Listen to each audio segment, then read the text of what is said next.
right, so this is the Afterburn. If you got comments or questions, you're welcome to come up to the podium, or if you're online, go ahead and start typing them in.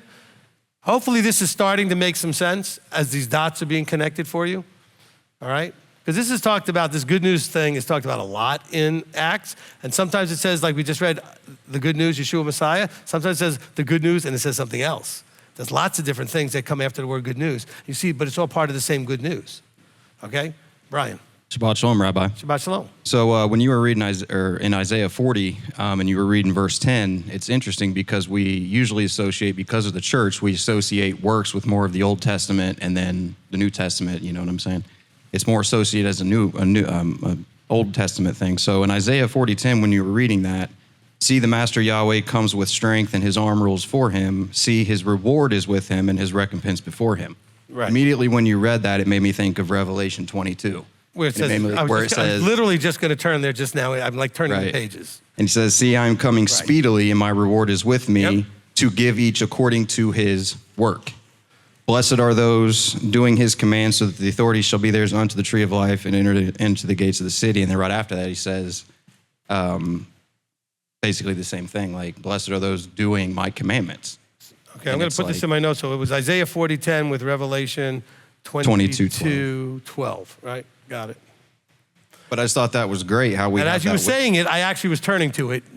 In case you didn't say it, I said, "Oh, that's where this has to connect."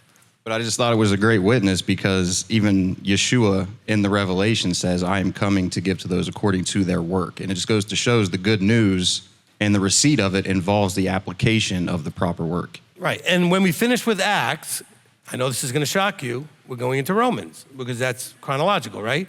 And we're going to get to Romans chapter 2, which also says exactly what you just said. Okay, so we're going to tie those things together, all right? Matter of fact, well, I don't actually have Romans on this paper, so I was going to write down that we're going to do it. I'll remember when we get to Romans 2. All right, Catherine. Hi, Rabbi. Hi. So do you often find that we mold the image of Yahweh into our earthly father? No, I think we mold him into whatever makes what we want to have happen or what we want to happen work.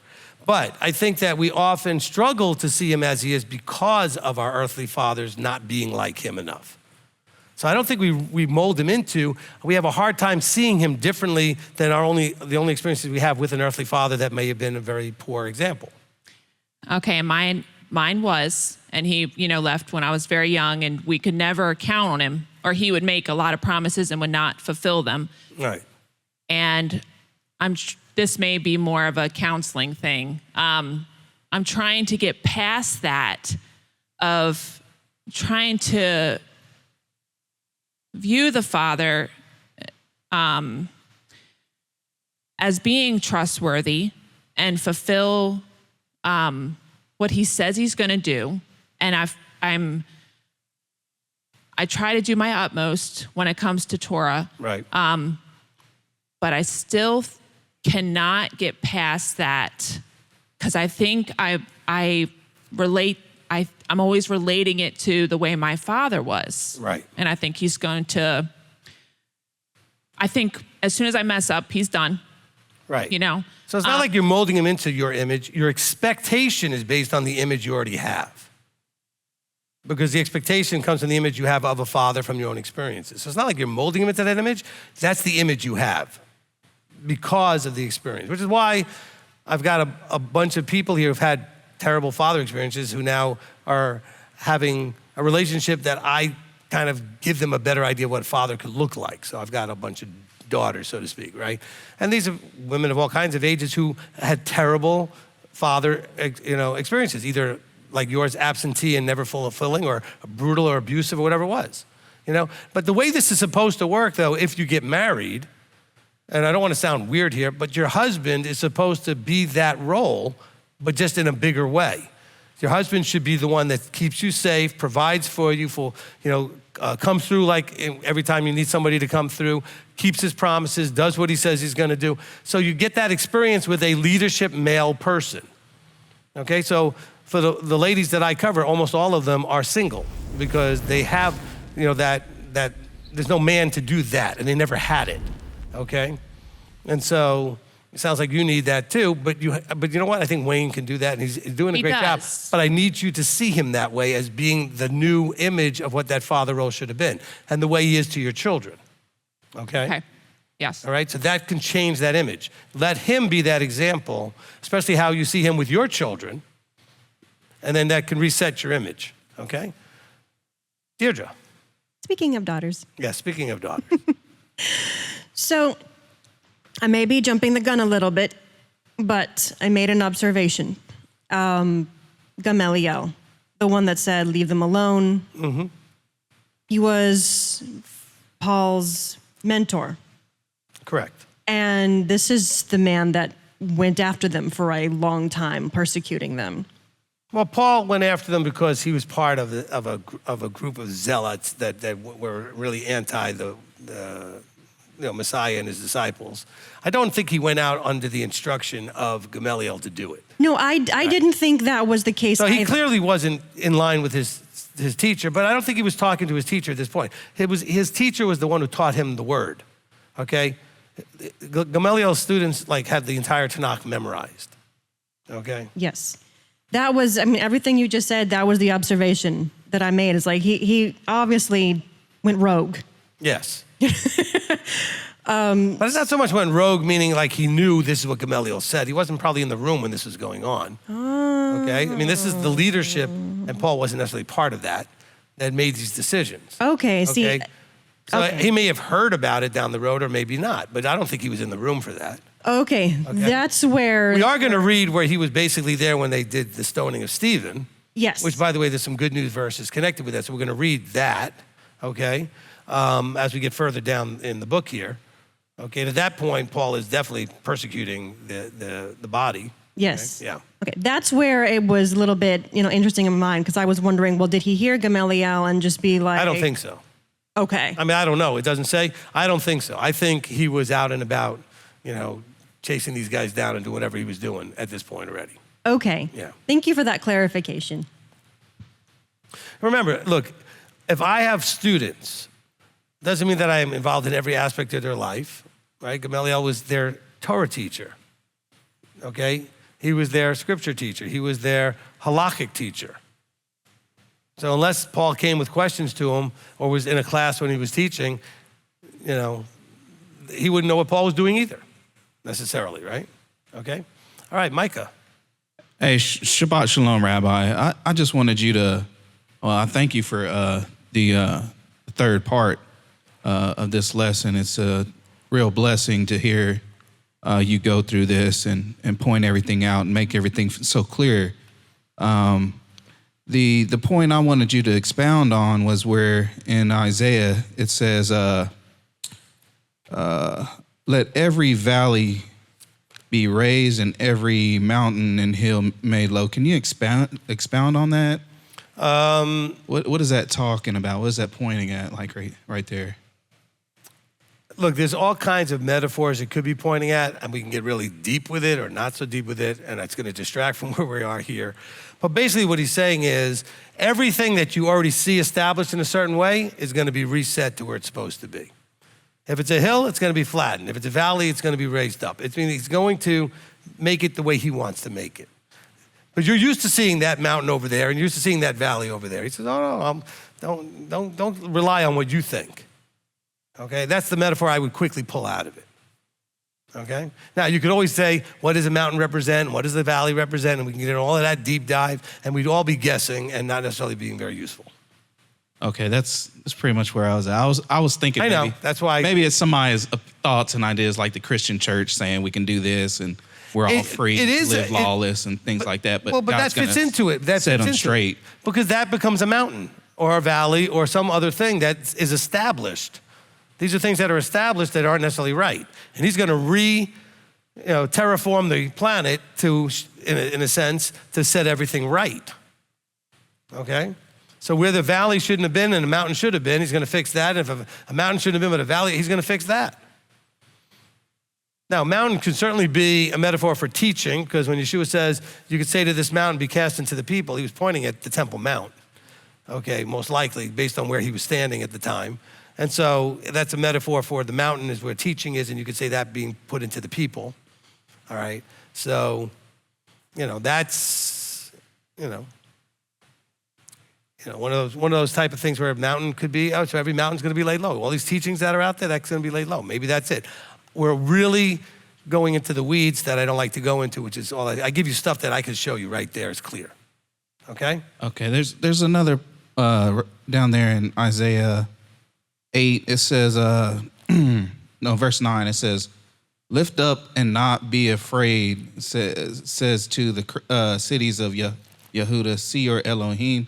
Can you tell me about that one? Because I'm thinking it's more like to go and tell them about the good news like you're trying to give us today. Like, are we supposed to be out there trying to, like the shofar? I think at one part, lift up your voice like a shofar, spare not, Right. cry aloud. Look, the verse 9 is trying to help them understand that the good news is if you would just look and see your Elohim right and then make the necessary adaptations to the relationship that's required there, then all these good things will happen. That's the good news. He's trying to say, hey, Israel, hey, wake up, you idiots. You've been going and living life and just doing whatever you want, and you forgot there's an Elohim, your Elohim, who you have a relationship with, but you've walked out on that relationship. See your Elohim. Then he goes in his stride, the one who made all this, the one who did all these things, the one who did all what. He says, now you know who that is and you remember who that is? Let's get back in relationship with that guy. That make sense? Yeah, Rabbi. Okay. One more is, because remember, this good news is something they were waiting for. This is what Moses was talking about this. All of the prophets were talking about this. yeah, I remember being in Yehuda Street in Israel, and we were doing some ministry, and one man came and asked my brother, "Are you the Messiah?" So, we're just standing there trying to, do a little ministry, and one of the Jewish men asks, the brother, "Are you him? Are you the coming one?" It's strange, but that's, if you're doing any prophesying, a lot of people over there will question you, "Are you him?" Because everybody's waiting on him over there. But we know different. But the other verse I was going to look at was John. It was 1 and verse 27. It says, No, wait. I want to just emphasize what you just said, the last piece, though. Okay. They made a guess about you guys because they had an expectation. Isaiah's talking to a bunch of people that already had an expectation. Yeshua's talking to people who had an expectation. The apostles are talking an expectation that had already been pre-placed, okay? It was already there. See, if they didn't have an expectation, they would never ask you that question. The leadership wouldn't have asked John the Baptist that question and said, "Are you this one?" They had an expectation. That expectation that certain things were going to happen. And so the good news is it's happening and you can still participate in it. Okay? So your experience proves this point. Exactly. And then I was at one of my friends, he's Hasidic, and we go over there for the Seder sometimes, and he always opens up the door. And we're like, okay, why? Oh, for Elijah. Why are you opening the door? Yeah. Because they're waiting on the prophet Elijah to come in. They leave a seat open as well. Yeah. They put a glass of wine out for him too. Yeah, it's interesting. Okay, but over here in we don't, by the way, for people listening, we don't do that. That is a Jewish tradition. We don't do that, okay? Okay? Yeah, I just wanted to say that. Okay, in John it says in verse 27, "The one coming after me who's come before me, whose sandal strap I am not worthy to loosen." I always get a thought of there's a, walk a mile in my shoes type thing. Is that what he's talking about? Can you expound on that? No. What he's talking about is that people are looking at John as this very impressive prophet something, right? They don't know what to do with him. And he's saying, no, I'm not even qualified to be the lowest servant in the house that takes the shoes off and washes the feet of this one that's coming. I'm trying to give you a perspective, he's saying, between me and Messiah. Okay, the one who's coming, I'm not even, compared to him, I'm not even like that lowest guy that would take your shoes off and wash your feet in the house. Because that's what the lowest job of the lowest servant got to do. Okay? So I think it's more of that. All right, Matthew. Shabbat shalom. Thank you, sir, for this teaching. Welcome. I greatly valued it. I like what you said about it being an instruction manual. I've heard I don't know if it's cliche or not, an acronym given for the word Bible is basic instructions before leaving earth. But we know that man calls it a Bible. I don't know what Yahweh calls this book, but I do know that the storyline leads to being written in a book of life. So in contrast, could this book be considered as the book of death with a storyline of love and forgiveness and redemption that leads to life?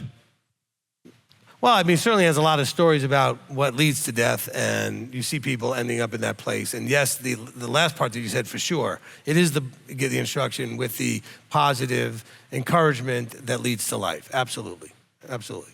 All right, Delia. Shabbat Shalom, Rabbi. Shabbat and Shalom.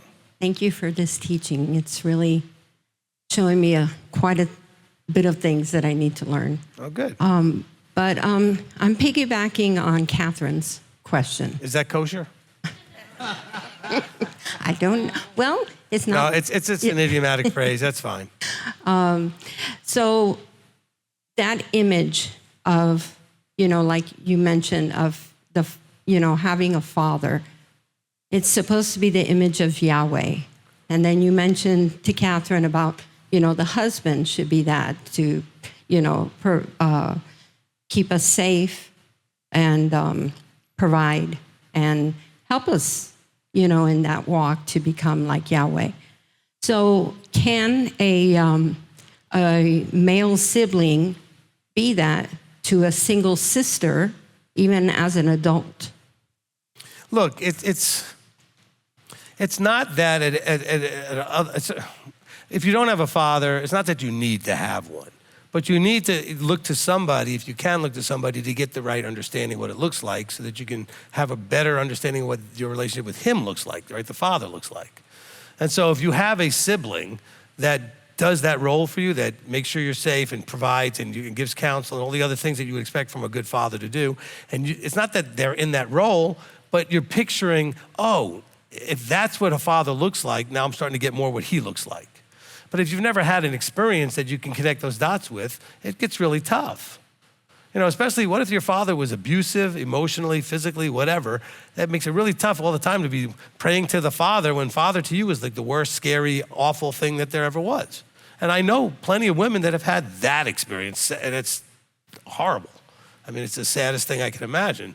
But then how do you restore a proper image? And so if you can get that from a sibling, not that you ask them to be in the role or not, just that you picture what they do. Oh, that's kind of like what a father does. Or you watch them. If you know anybody, all you who struggle, if you know anybody that's a good father, watch them and go, oh, that's what it looks like. Even if you're not personally experiencing it, you can witness it though and go, oh, that's what it looks like, okay? Okay. So much like Mordecai was with Queen Esther, and he took her right, in. Because he was an uncle, but not right. But he was a good father to her. He showed her what a father looked like. You're still my papa. You'll always be my papa. Okay. Thank you, papa. You're welcome. Look, and by the way, I know that it comes up and some people might think it's weird or a joke, whatever. You know what? This is a very serious thing for these people. And my doing whatever I do to provide that sort of experience and security and whatever, it's really making a big difference in a lot of people. So, don't make fun of what I do with this.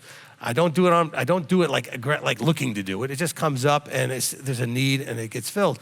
But understand that I'm watching tremendous changes and blessings because I'm able to do something that they didn't have, And it doesn't have to be me, it could be something, but they need this.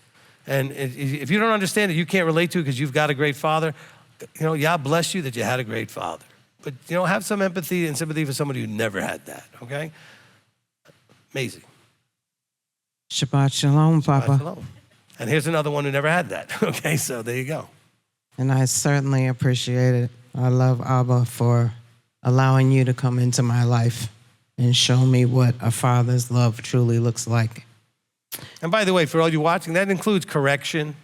That includes everything you'd expect a father to do, okay? Absolutely. All right. I thank you for this teaching. I appreciate how you have just gone above and beyond to make us understand the importance of the good news and what it entails, because it's been taught so poorly.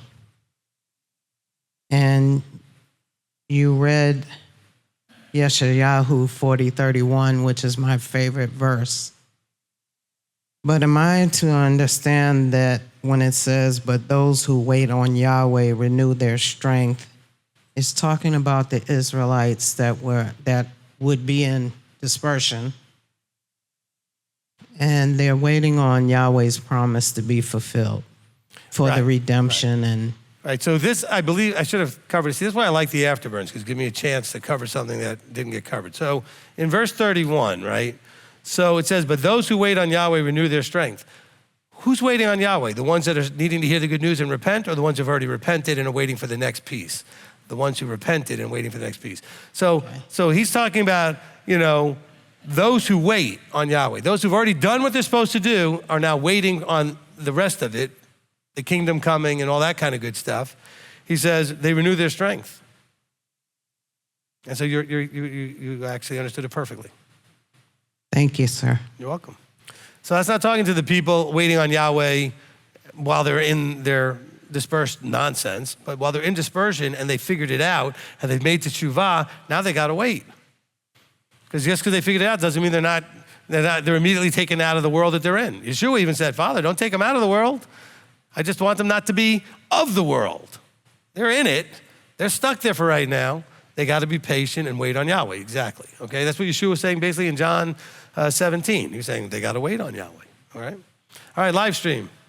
Look at that. I left you guys a whole 30 minutes. I have a quick question for you, Rabbi. We have several questions that include verses that you haven't gotten to yet. Do you want us to hold on those? Or? Yeah. Okay. Listen, anything from Acts to Revelation, or even from Acts chapter 5 to Revelation, hold your questions.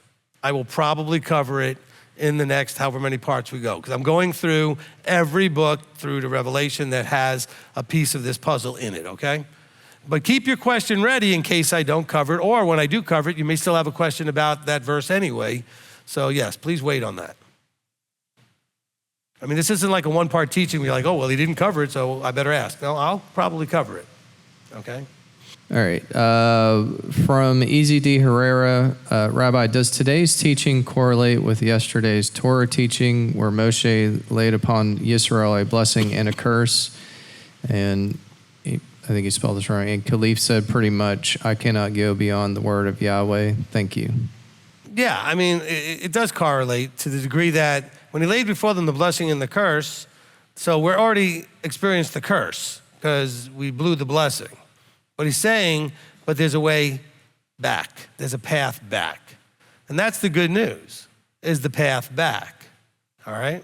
And he will always have Isaiah's, like, for example, the Isaiahs of the world, the Yochanan, the Immerser of the world, who are going to be like what I'm doing right now is essentially the same kind of thing, saying, hey, wake up. There is a path back. You can do this. By the way, that's really good news. Okay, next. From Monica De Leon, thanks, Rabbi. In Deuteronomy 32, turning back to him by realizing, repent, obey, and become Yeshua-like. Go down Deuteronomy 36, he circumcised your heart and your seed. Our children will have popped their bubble. Yeah, I see where you're trying to go with this. Yes, you can read it that way, but I would make it more simple. Everybody gets their bubble popped at some point. Everybody.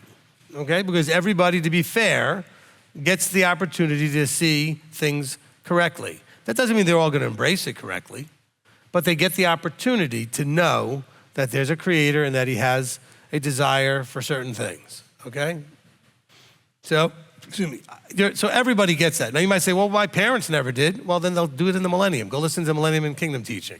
Everybody gets that one time to walk this out with their bubble popped. So your children, if they don't have it now, they'll get it eventually. That doesn't mean, by the way, they'll embrace it. Not everybody will, sadly. Hopefully most do.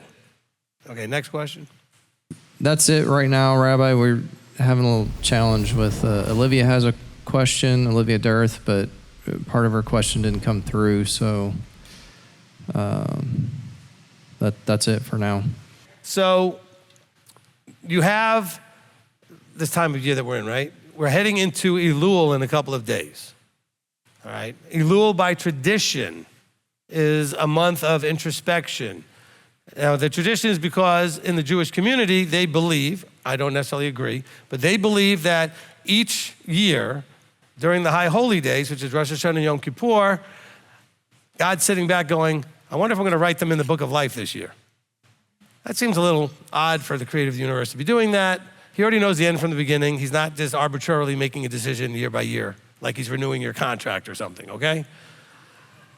But there is a tradition to do a higher level. See, I've always encouraged you every month, every Rosh Chodesh, to do introspection.